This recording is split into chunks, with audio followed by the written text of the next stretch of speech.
গোপালগঞ্জে এনসিপির শান্তিপূর্ণ সমাবেশে হামলাকারীদের ছাড় দেয়া হবে না, এক প্রেস বিজ্ঞপ্তিতে এমনটাই জানিয়েছে অন্তর্বর্তী সরকার।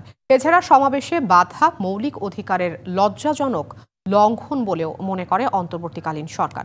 এতে আরও বলা হয়েছে, গোপালগঞ্জে সহিংসতার ঘটনা কোনোভাবেই সমর্থনযোগ্য নয়। নিষিদ্ধ ঘোষিত ছাত্রলীগের নেতাকর্মী ও আওয়ামী লীগের নেতাকর্মীদের এই জঘন্য কর্মকাণ্ড বিনা শাস্তিতে ছাড় দেয়া হবে না। অপরাধীদের দ্রুত চিহ্নিত করতে হবে এবং পুরোপুরি জবাবদিহিতার আওতায় আনা হবে। বাংলাদেশ কোনো নাগরিকের ওপর এ ধরনের সহিংসতার কোনো স্থান নেই। জাতীয় নাগরিক পার্টি এনসিপির সদস্য, পুলিশ ও গণমাধ্যমের ওপর নৃশংস হামলা চালানো হয়েছে, তাদের গাড়ি ভাঙচুর করা হয়েছে এবং ব্যক্তিদের ওপর সহিংস আক্রমণ করা হয়েছে। নিষিদ্ধ আওয়ামী লীগের, ছাত্রলীগ এবং আওয়ামী লীগের কর্মীদের দ্বারা এই জঘন্য কাজটি করা হয়েছে বলে অভিযোগ রয়েছে, যা শাস্তির বাইরে থাকবে না বলেও বিবৃতিতে উল্লেখ করা হয়েছে।